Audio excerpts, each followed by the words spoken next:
I think the time is now, it says according to my time, 1 minute past 4 p.m. SG still have not joined, so we should be waiting.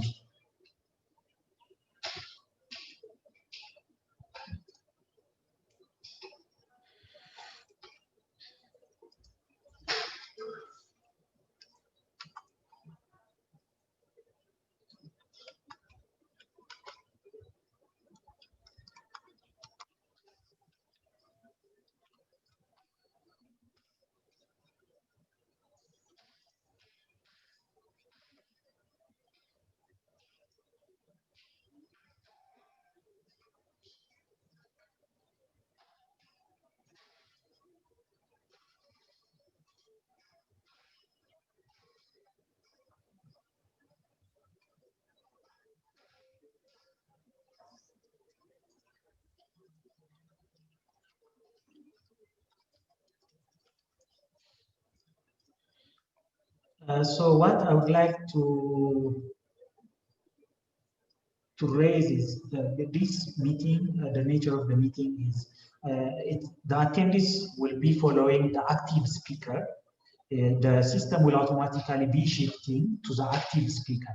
And the active speaker system works with the microphone. So for example, if your microphone is open and if you are speaking, it will automatically bring you to the screen. So it would be advised if after talking or asking a question, if someone mutes the microphone, then the active speaker will be in focus. I don't know if that is too complicated. What did you just say? I should mute my microphone? Not now, after speaking.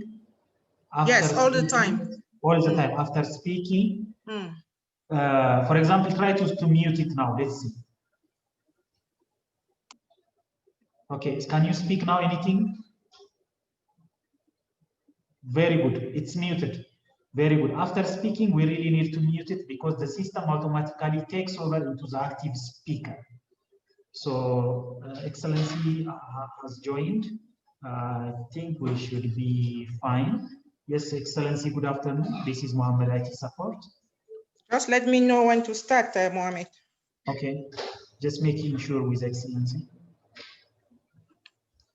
Excellency, can you hear us? We can't hear you, Excellency.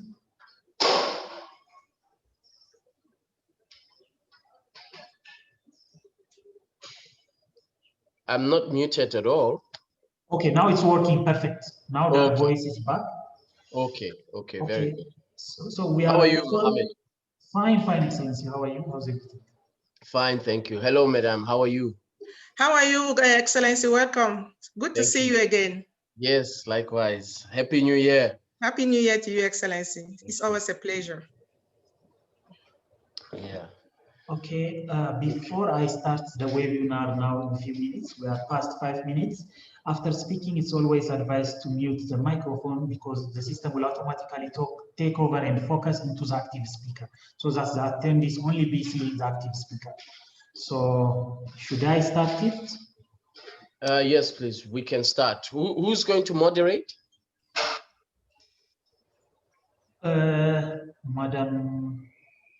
Madam Esther, I think. Mohammed, can you see me? Yes, I can hear you and I can see you, Madam. But my other question is, since we are having journalists, when they raise a hand, it means they want to ask a question. Are we having a question and answer session here or only speech? I will request that, I will strongly advise that we take questions from the Q&A box But if we have questions with hands raised, no problem, because the issue is when we give the floor and we don't know, people might go along doing comments and derive and then divert us from the focus of the SG. Okay, so the purpose of this meeting will be only the press from your side. Okay. So we don't allow anybody to speak here. Okay, great. I'm muting myself. I'm going to start it just now. All the best. Thank you very much. And thank you, Madam Esther. Okay, we'll start. Wait, we are just receiving attendees. I'll let you. Mohammed, let me know when to start. Sure, madam. We are just receiving attendees. Now it reached 70 attendees. So once it's to the max, I will just alert you.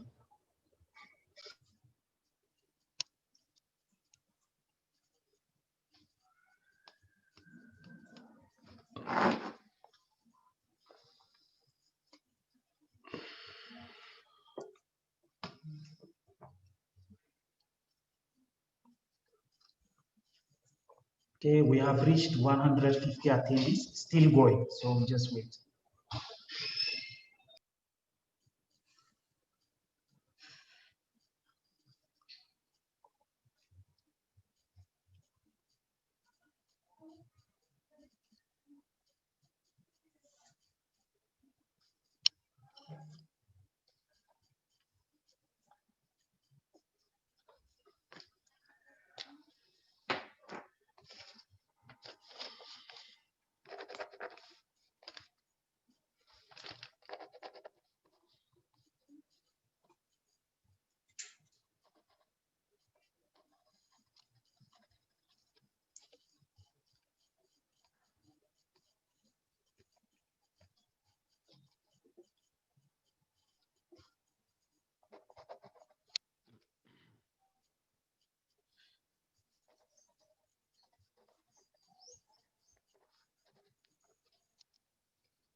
So far, we have 171 attendees, just waiting to see if it is increasing. So I'll just alert you in about 3 minutes.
Okay, we have 191 attendees, and we have just passed 10 minutes. We can proceed. Thank you.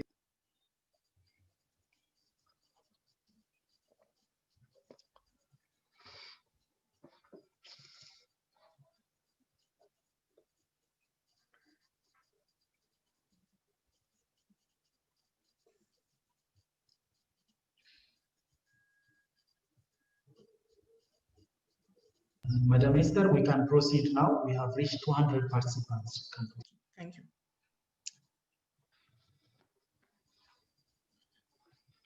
Hi, everyone. Dear colleagues, members of the media, excellencies, ladies and gentlemen, Happy New Year 2021, and welcome to this virtual press briefing on the African Continental Free Trade Area, CFTA. My name is Esther Azatanku. I'm the head of information in the division, or I'm the head of information in the Directorate of Information and Communication at the African Union Commission. I will be moderating this press conference. And for today's press conference, we will have with us His Excellency Wamkele Mene, who is the Secretary General of the AfCFTA, and he will be briefing us on the status of the AfCFTA. You would recall, dear colleagues, that trading under the AfCFTA was launched on the 1st of January 2021, and by the AU Head of State and Government. So before I invite our host, His Excellency Wamkele Mene, to brief us, I would like to kindly request to all journalists, please, to make sure you send your questions through the Q&A box that is identified under at the bottom of the Zoom platform, of this Zoom platform. And we will take your questions. Now we will invite our Excellency, His Excellency Wamkele Mene, to kindly brief us on the status of the AfCFTA, and after that, we'll open the floor for questions and answers. Excellency, you have the floor. Thank you very much, Madam Tanko, and thank you to everybody who is joining this press briefing across the length and breadth of the African continent. It's a pleasure to have this opportunity to give you a briefing on where we are on the start of trading of the AfCFTA. As you may be aware, on the 5th of December, the 13th extraordinary session of the Assembly of Heads of States and Government convened virtually. And the purpose of that meeting was for the heads of states to officially direct and instruct us to start trading on the 1st of January 2021. The heads of states had a very successful meeting.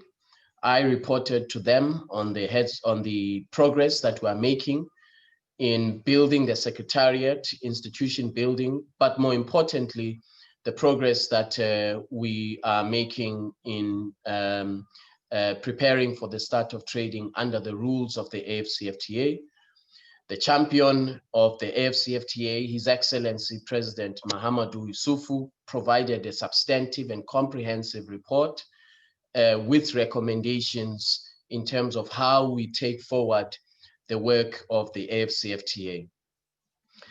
On the 5th of December, I reported to the heads of states that we now have 35 state parties to the agreement. In other words, we now have 35 countries who have ratified the agreement out of 55 countries. On the morning of the 5th of December, the government, the Federal Republic of Nigeria, deposited its instrument of ratification, becoming the 34th country to do so. And you can see that there is momentum, that members of the African Union take this very, very seriously. This is the second fastest instrument to be ratified since the establishment of the African Union. And the first instrument, the fastest instrument to have been ratified was, of course, the AU Constitutive Act itself. Out of 55 countries, 54 have signed the agreement, which again underscores the political will of our heads of states and governments across the African continent to make sure that we advance our market integration objectives. On the 1st of July, 2021, we launched that was the official trading of the AfCFTA. And on that day, Africa truly ushered in a new dawn in terms of how quickly we move towards an integrated market on the continent. From the 1st of January, my apologies, from the 1st of January 2021, Africa started trading on preferences that were negotiated and agreed to over time, over a 5-year period. You will recall that we were scheduled to have started trading under the AfCFTA on the 1st of July 2020, that is to say last year. However, because of the COVID-19 pandemic, we had to postpone the start of trading from July 2020 to the 1st of January 2021.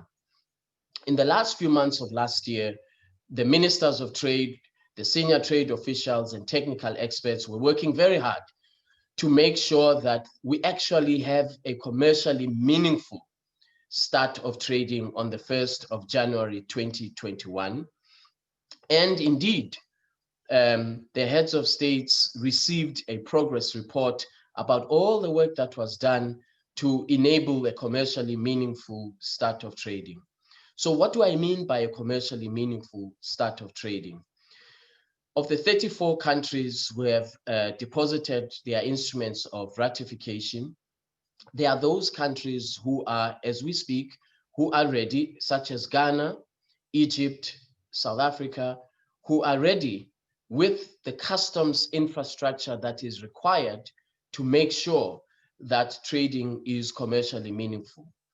On the 4th, for example, on the 4th of January, Ghana had an event in terms of which they officially recognized the first consignment of goods to be exported under AfCFTA preferences. I understand that other countries, other state parties around the continent are preparing similar events to mark this very important milestone. Certificates of origin have been prepared, which is again part of the customs infrastructure, the customs tools that are needed to make sure that trade is commercially meaningful. We also agreed, which is what was recommended, which is what was reported to heads of states, we agreed at the level of ministers last year in November that countries that are not ready should establish a modality for giving credit to traders who have started trading from the 1st of January 2021, started exporting under AfCFTA rules, so that if country A says today, as things stand, I still have a little bit more work to do to set up my customs procedures for the AfCFTA, I will, however, recognize the exporter and recognize the fact that this exporter has to be credited for the reduced tariff or the reduced duty under which we are now trading as state parties to the agreement. So there will be countries, and there are countries, who have the requisite customs infrastructure in place today as we speak, who are trading under the AfCFTA. And there are countries who are in the process of establishing those customs procedures that are required. But traders will not be penalized. There will be a system where you will be credited for the trade that has taken place since the 1st of January 2021. And the credit may come in the form of a duty that is reduced. It is entirely up to the member states to decide how that credit will be, or the reimbursement will be provided. We are at the moment, along with member states, exploring the various mechanisms for how this credit should be provided where a country is not ready with the customs procedures on the 1st of January 2021. Some of the options that we have considered are the establishment of an escrow account from which later exporters can draw down for their reimbursement, in recognition of the fact that we are now trading under new rules, which are preferential rules. This mechanism that we are talking about of reimbursing exporters is not new. It's not a new invention. Various trade agreements around the world where there is a time lag between the ratification and implementation of the agreement, it has been done before. So it is not something that the AfCFTA has, it's not a reinvention of the wheel. We are using models that have been used before in other parts of the world, in other trade agreements. The most important point that I would like to emphasize is that Africa is now trading under new rules, new preferences, because we want to build a single integrated market on the African continent. And I know that in some parts of the world, we get criticism. We are criticized, we are told that we are rushing things, that we're actually not quite ready. But I want to ask those who hold that view, tell me of a trade agreement where all countries are ready at the same time. I don't know it. I have never heard of a trade agreement where in that particular arrangement, every single country is ready on day one. Not to my knowledge, it doesn't exist. And so I regret that as Africans, we are held to a much, much higher standard for how trade agreements should operate in practice. We negotiated this agreement in record time. Yes, of course, we're still continuing with negotiations, but there are other arrangements that have taken much longer than us to negotiate and to enter into force. There are other agreements that have been going on, negotiations for decades, and we have been able to do this in less than 5 years. We're not doing it because we want to prove anything to anybody outside of the African continent. We are doing this because it is in Africa's interest to have an integrated market. And so to the extent that there is something that we have to demonstrate, and there is something that we have to prove, it is to 1.2 billion Africans that we shall and we are committed to an integrated market on the continent, and that the 1st of January 2021 was actually the start of that process. Market integration is not an event, it is a process. It takes time. It took the European Union almost 60 years to get to the depth of integration that the European Union has achieved today. And so similarly, Africa's market integration objectives will take time, but you've got to start somewhere. And on the 1st of January 2021, we as Africans started in earnest on that journey of market integration. Let me conclude by saying the following. We will introduce mechanisms for supporting trade under the AfCFTA. One of the mechanisms that we are working on with Afreximbank, and I'm very grateful for the support of Afreximbank.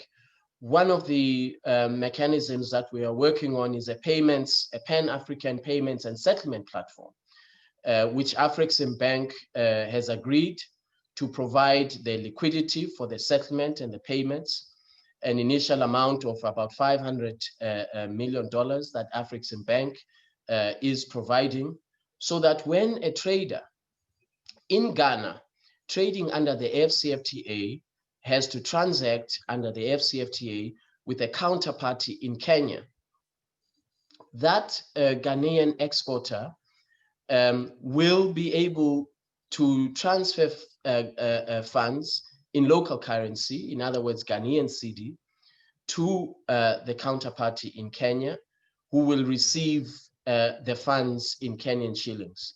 So we want to reduce the cost that is associated with converting local currency to the dollar in order to be able to transact under the AfCFTA. We all know the complications that arise from currency trading and the cost associated with convertibility of the need to convert our currencies in order to be able to trade amongst one another.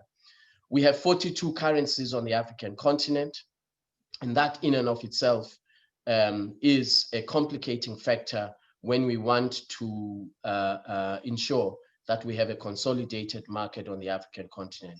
But we believe, along with AfricXimbank, that the Pan-African Payments and Settlement Platform will take us a step in the direction of resolving the challenges of multi-currency trading on the African continent, particularly in relation to the AfCFTA.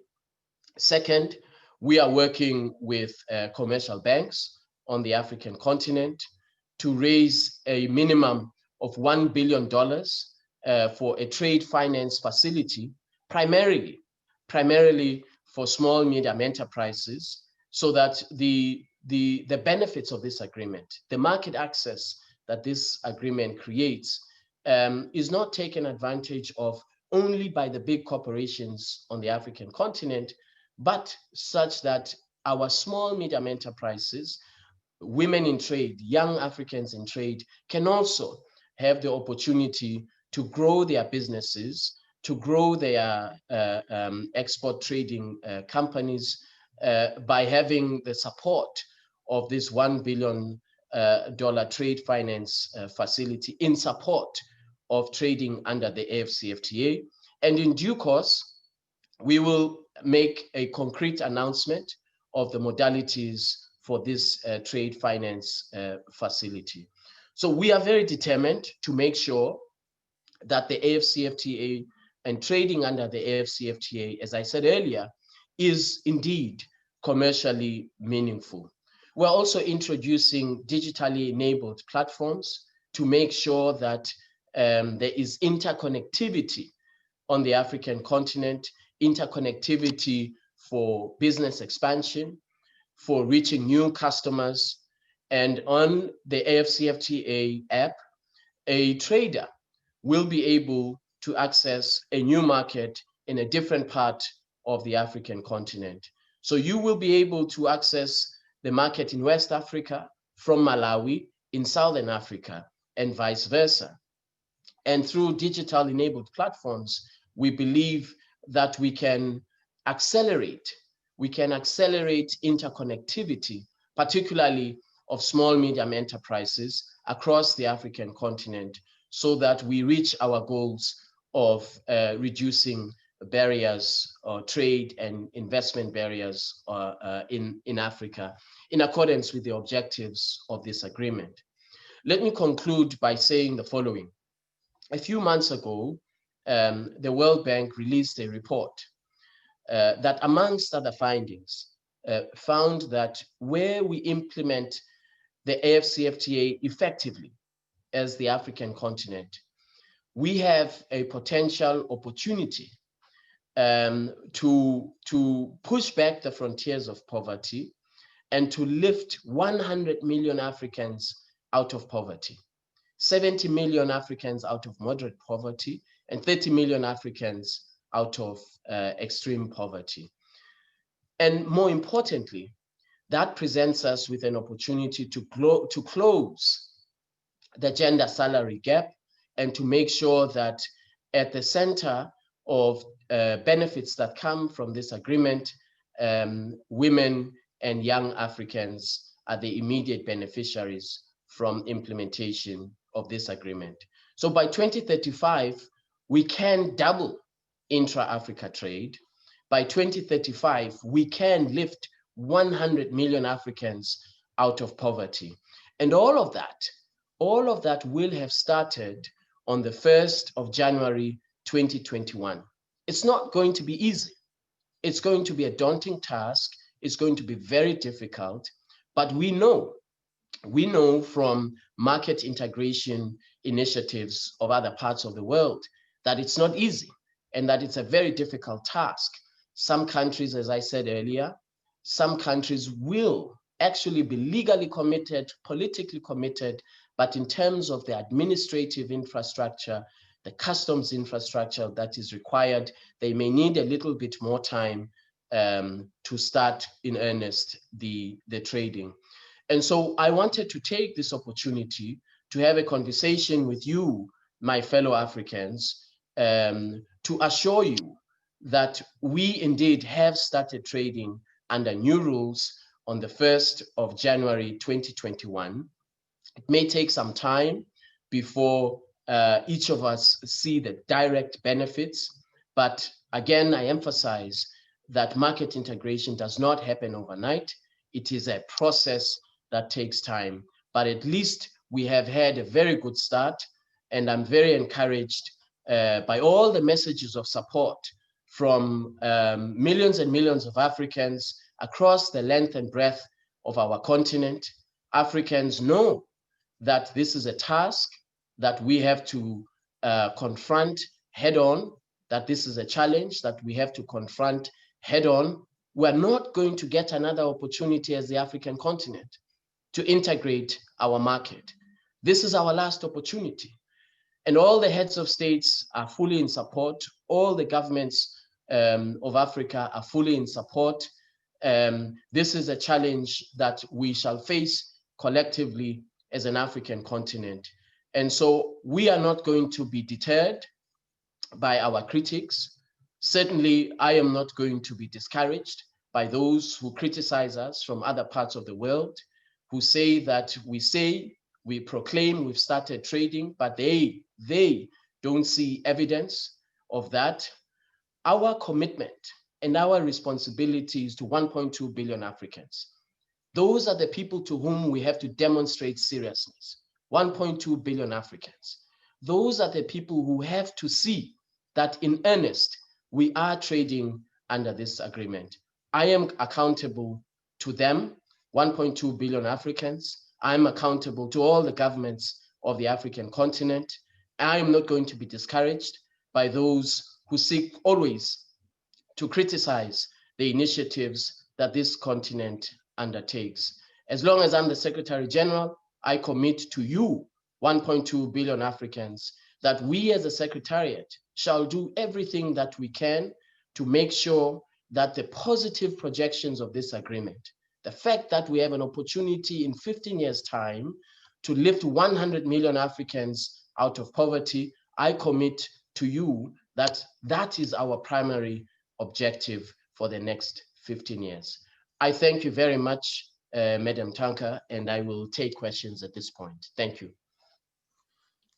Thank you very much, Excellency. And for those who are just joining us now, we have just listened there to the Secretary General of the African Continental Free Trade Area, His Excellency Wamkele Mene. He was briefing us on the status of the AfCFTA. Now we will start by taking the questions, but please, I want to remind you, when you are sending your questions, make sure that you identify your press organs and your name.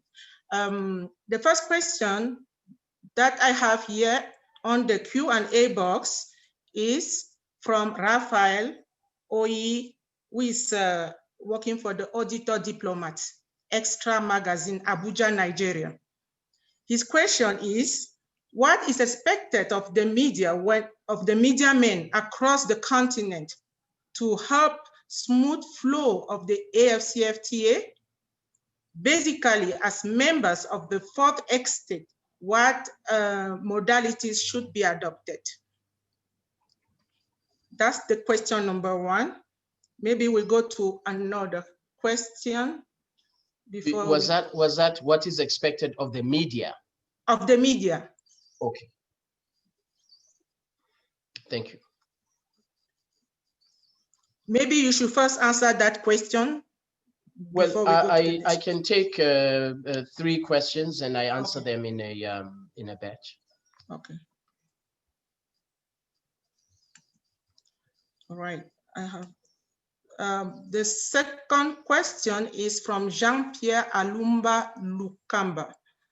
As you said it well, on the 1st January 2021, Africans started to trade. How they can trade effectively while AfCFTA didn't yet launch the free movement on the facilitation of movement under the new AfCFTA rules of African and the diaspora, the movement of people in our continent, that's the number 2 questions from the same person. The movement of people in our continent is still very challenging, especially in some African economic regions such as the SADC and the north of Africa. How far with the implementation of the Pan-African passport to the ordinary Africans and the diaspora?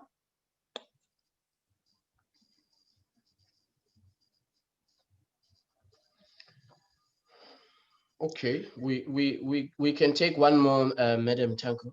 Okay, a very short one from Jean-Pierre Alumba Lukamba. How about the road infrastructures and flight routine? Right. Thank you very much for those questions. The media is a very important stakeholder in our work, because we are able to communicate through the media to communicate with Africans the work that we are doing, and we are able to disseminate information about the work that we are doing through the media. Thus far, we have been working with the African Union, of course, who have arranged this session as an organ of the African Union. We have been working together from time to time to ensure that we have these press briefings so that we can disseminate information to the whole of the African continent. The Secretariat is available at all times at your disposal as the media for information briefings, to obtain information from us. In my capacity, I provide interviews to media outlets across the African continent to give an update of the work that we are doing. And so we are at the disposal of our partners in the media for the purpose of disseminating information. Now, in respect of movement of persons, the protocol on the movement of persons is not part of the AfCFTA. It is a standalone protocol. It is a standalone instrument which has not yet entered into force. So it is not yet legally binding as an instrument. I do, of course, take the point, the underlying point that Jean-Pierre is asking, and all I would say is that we can only do what the agreement enables us to do, what the AfCFTA, which is law, binding law, what it enables us to do. We are not able to move beyond what the agreement has provided. The agreement does not make provision for free movement of persons. The agreement, however, does make provision for the movement of business persons, and that negotiation of identifying the categories of the movement of business persons is the subject of negotiations in the context of trade in services. So we are enabling movement of business persons in the context of what the agreement provides for, of what the agreement allows. We don't have the legal authority to move beyond that. The ability if we wanted to have free movement of persons, that is entirely up to the member states of the African Union. It is not the African Union as an institution. It is the member states themselves who can decide at what point they want to ratify the protocol on the movement of persons. I think it's very important to be very clear about this. It is not the AfCFTA Secretariat. It is not the African Union Commission. It is the member states of the African Union themselves who can actually decide the point at which we have full free movement of persons across the African continent. But as I've said, to the extent that the AfCFTA, the agreement establishing the AfCFTA, to the extent that it allows movement of business persons, we are facilitating that in accordance with the law itself. Similarly, on the issue of the Pan-African passport, it is not part of our work. We have a very narrow mandate, and that is trade. Our mandate comes from the agreement establishing the AfCFTA. Unfortunately, on some of these things, we are not in a position to do things beyond what the law enables us to do. We have to subject ourselves to the rule of law, and in this case, the law is the AfCFTA, and it does not permit us to move beyond and introduce measures for the movement of free movement of persons. That is for the member states, not for the AfCFTA Secretariat. Now on infrastructure, absolutely it is correct that we have to have complementary policies and complementary measures, because you do need infrastructure, whether it is roads, whether it is ports. You do need infrastructure to facilitate trade and to enhance trade on the African continent. We, of course, will work together with African multilateral development finance institutions to leverage on the policy complementarity between the work that we do, the mandate that we have, and also from a development finance perspective, their mandates and the work that they do on infrastructure development. I think we have to be conscious of the fact that we do not have an unlimited mandate to do everything. The agreement is very clear about what it is that we as a secretariat can do under the AfCFTA, and we have to stick within the mandate that we have. But it is obviously, it is trite that there are complementarities between trade and infrastructure development. And in order for us to double intra-Africa trade by the year 2035 or sooner, if we can, infrastructure is a critical part of that. And that is why I say we will work together with the development finance institutions on the African continent. Thank you. Thank you, Excellency. Our next question is coming from Gamu Shirai Mutezo. He did not identify his press organ, but he has two questions for us. And his first question is, how will we manage relations or extent to which we trade import material with countries such as China? I understand it will not be an overnight journey. Question 2, he says, please share with us, if available, the mechanics of starting to use the African passport visa requirements application processes. We'll go to our next question coming from Abdul Latif Balanta. His question is, can you envision a day as we can in the diaspora when import and certified diaspora companies may be afforded the same concessions, levy, and tariff waivers, although coming from the sixth region of Africa. If you may want to take a third question, Excellency, it's Yes, coming please. from Daniel Vambunu. How can the United States of Africa and Global Pan-Africanism Network partner with the African Union in the realization of the expected benefits of the AfCFTA is intended to bring?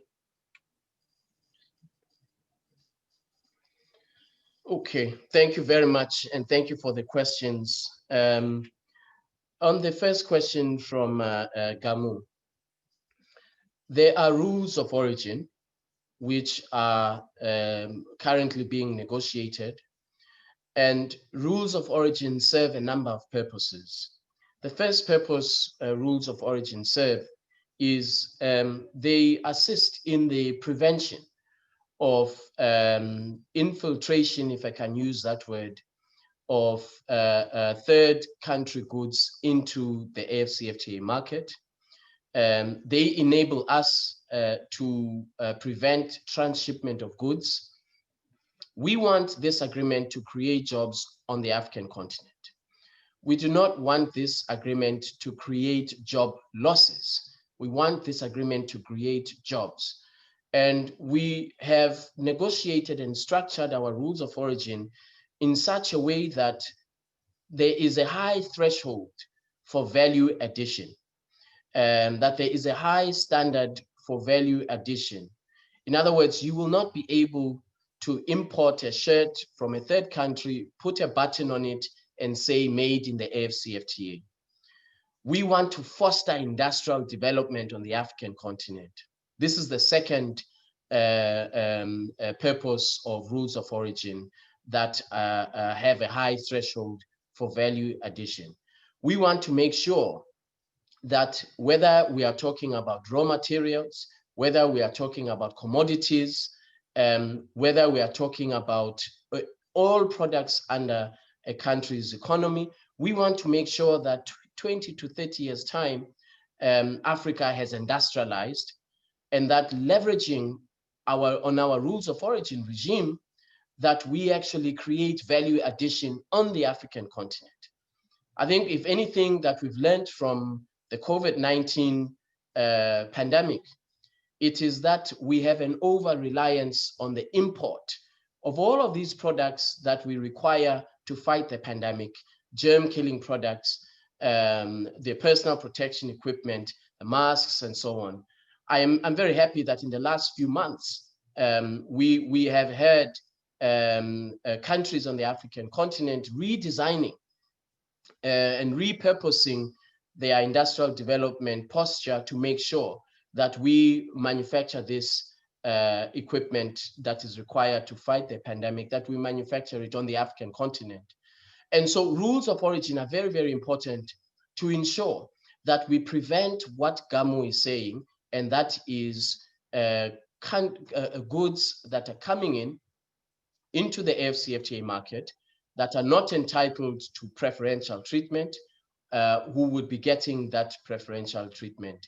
We will have to be robust in implementing and applying our rules of origin regime so that we don't create job losses.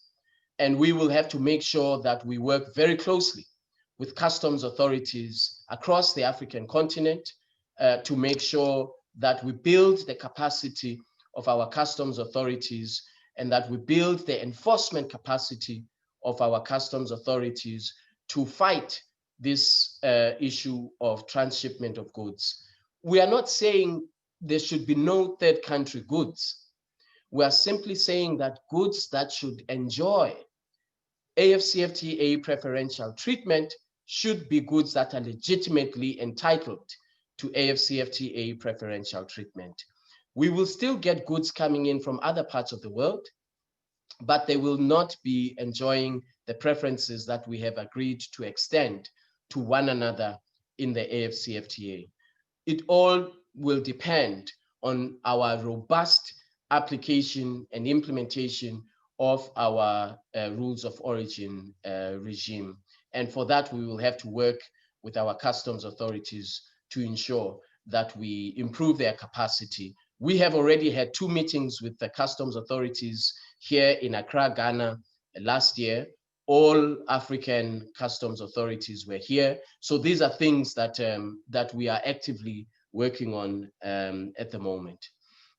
Now, imports from the diaspora, it will depend on our rules of origin regime. Our rules of origin regime has a very, very stringent standard for products that enjoy preferences, that these products have to be either wholly obtained on the African continent, or there has to be substantive value addition on the African continent of a product that comes in from a third country. And so depending on the product and depending on the threshold for value addition, goods that are coming in from third countries may not enjoy the same preferences as goods that are manufactured on the African continent or where there's value addition on the African continent, because we want to foster industrial development here on the African continent. But I will say this, already we are seeing signals from global investors that they are looking at the African market positively because of our rules of origin regime that is going to be, that will place a high value addition requirement. For example, in the area of automobiles, the local content requirement in many African countries is relatively high. It is relatively high, and the reason is to foster industrial development in country, in region, on the continent of Africa. But some automobile manufacturers look at that as a positive thing, because they look at it as an opportunity to invest on the African continent. And so this question of rules of origin is very, very important and is directly linked to Africa's sustained industrial development over decades to come. The last question about how to partner with us to fulfill the objectives of the AfCFTA, we are always willing to work with similarly minded organizations or institutions or individuals because we recognize this is about advancing Africa's development, economic development objectives. And Africa's economic development objective is bigger than one individual, is bigger than one institution. It will require that we work together collectively, whether we are on the African continent or outside of the African continent. We will have to work together to make sure that we partner to build investment links, to build regional value chains for industrial development on the African continent, to do all of these things that will accelerate the industrial development of the African continent. And so our door is open to work with you, to partner with you for Africa's industrial development and economic development in general. Thank you very much, Secretary General Wemkele Mene. Our next question is coming from Ambassador Brieka Bennett. She is the head of mission for the Diaspora Africa Forum, DAF, and her question is, how will you be including the African diaspora in this important initiative?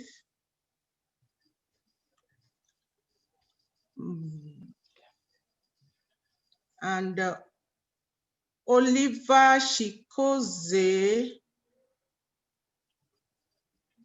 okay, no, there is no question there. And then we go to our next person, who is from Cape Town. He just says he's happy to be here. And our next person is from Grace Asare. no, what she wants to know if this webinar will be recorded, and if they will have a story after this for publication. And Mr. or Mrs. Gamuchirai Mutrezo.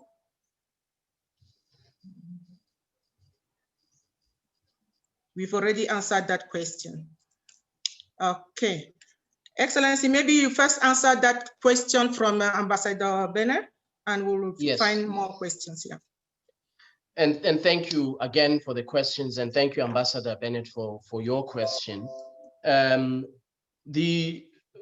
Of course, the African Union, and we all know this, recognizes the diaspora as a sixth region, and so we have to work together with the diaspora in advancing the African objectives of the African continent for integration.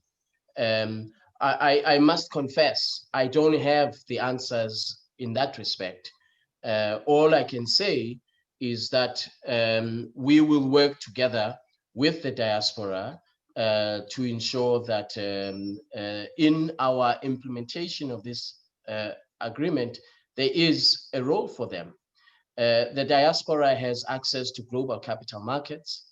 The diaspora has access to technology, to skills. We know, for example, we know that there are investment opportunities in Africa that the diaspora may want to consider. We know that there are private equity firms that are owned and run by people in the diaspora who have access, as I say, to capital markets, who can and have the capacity to invest on the African continent. So we would have to work together to identify these investment opportunities that are now enabled, by the AfCFTA. But as I say, I don't have all the answers. We working together will have to find all the answers. But certainly there is a role for the diaspora to contribute in the implementation of the AfCFTA. And I look forward to working with Ambassador Bennett and the diaspora in that regard. I think there was a question about recording. I'm not sure that was directed at me, but I know that the colleagues in studio, they will respond to that particular question. Yeah, I think we are I can say for sure that it is being recorded, and that maybe your office or the Department of Trade and Industry in the African Union might come out with a press release at the end of this to give outcomes of this press conference. Excellency, we have a question from David Mikja. He says, please, we want to know how far are we prepared to lower the cost of payment in items or in terms of dynamic currency convention, DCC, for all countries, real-time aggregate demand data for ATO, and the tagging, tracking, and monitoring of goods and services for rules of origin. Also, what is the current plan for the Pan-African Payment Settlement System, PSS, to be integrated into all ratified countries' customs systems? Excellency, you can take that one first. Thank you very much.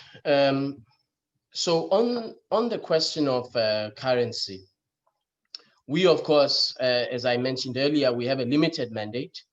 Our mandate is trade implementation of the AfCFTA.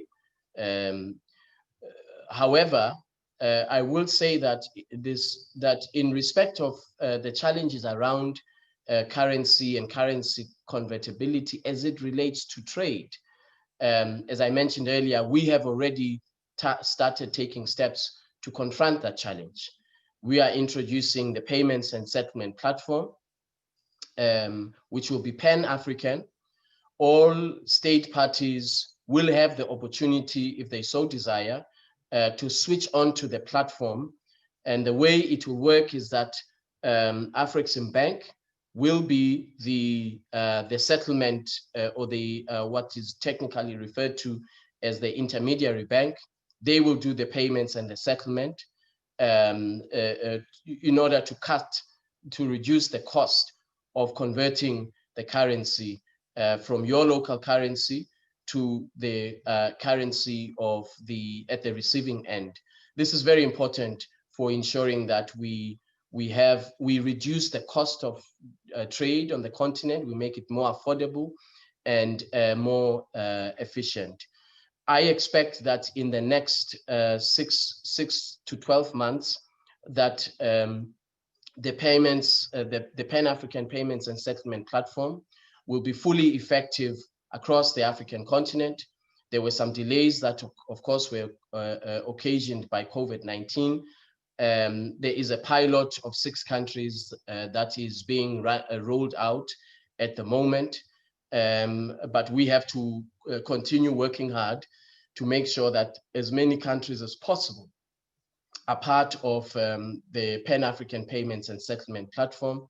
And in this regard, we have already started consulting with Afreximbank, with the African Association of Central Banks, so that we have a collectivity in ensuring the rollout of the Pan-African Payments and Settlement Platform. Regarding tracking rules of origin, the rules of origin implementation will happen at national level or regional level if you are a customs union. What we are in the process of designing are digital enabled tools that will make sure that from a customs point of view, everything is accessible on a digital platform. So certificate of origin with the necessary security, blockchain features and all of those required elements of it. Or what we want to do is that ultimately, as we trade under the AfCFTA, all our trade under the AfCFTA, there is a digital platform on which you can access a new market on the African continent, in terms of which you can verify a certificate of origin on this digitally enabled platform, so that in general, trade on the African continent in 15 years' time is more accessible, much cheaper, affordable, and most importantly, more efficient. I think we have seen the advantages through this COVID-19 phase. We've seen the advantages of digitally enabled platforms and technology. And there are parts of the African continent that, by the way, are already, in some countries, already we have evidence of farmers of flour who access global flour markets using digitally enabled platforms from the African continent. So you can see already there's potential for this to have a massive impact on boosting intra-Africa trade on the African continent. I think those, Madam Tanko, are all the questions that I took note of. Perhaps we can take one final round, if that's fine. Thank you, Excellency. Okay, our next question is coming from Peter Fabriciu. He says, an article in the Daily Maverick by trade analyst Donald McKay says that South Africa is only trading so far with Egypt and Sao Tome and Principe. And Egypt has since said that it is still negotiating terms with SACU, therefore also with South Africa, and Botswana has not ratified the AfCFTA. So this suggests SACU and therefore South Africa will not be able to trade with Egypt or anyone else? Please explain. Well, customs unions and the question that Peter refers to, it talks about SACU, which is a customs union. Usually customs unions have to trade under the same terms at the same time under the common external tariff. And I don't know the details of what SACU and South Africa have agreed to. What I do know is that from a customs readiness point of view, Egypt, SACU, Egypt, South Africa, and Ghana are ready. It may very well be that within the customs union itself, the members of the customs union will have to come to an arrangement about what do you do when one of the members of that customs union is not ready. That is a matter that is entirely for internal arrangements of the Southern African Customs Union or any other customs union. And by the way, SACU is not the only one in this situation. There are countries in the East African community who have not yet ratified. There are countries in ECOWAS who have not yet ratified. And there are countries in SACU who have not yet ratified. What I must confront head on is the underlying suggestion from whoever wrote that article, and that is to say that we must not move forward as the African continent until everybody is at the same level of readiness. If we take that approach, we are not going to make any progress as the African continent. We've got to make progress. We've got to start moving forward with those countries that already have the infrastructure in place. And I will also emphasize that we've got 34 countries who have deposited their instruments of ratification. That means that these countries are legally committed to the start of trading. And for those countries who may not have the customs infrastructure in place yet, as I mentioned earlier, there are modalities for how they will give credit to traders. So what I contest very vigorously from whoever wrote that article, I contest the idea that because there are challenges of readiness here and there, we must therefore take a step back as the African continent and not move forward. You must remember, in about 4 or 5 decades ago, the European Union was not at this level of integration that we have today. When the European Union started as a small group of countries, there were similar challenges. There were similar challenges of readiness. Some countries joined later, some countries joined, yet were not ready, but they understood the political importance of integration of the market in Europe. And so similarly on the African continent, we must not hold Africa to a much higher standard from a trade perspective that nobody else has ever met before.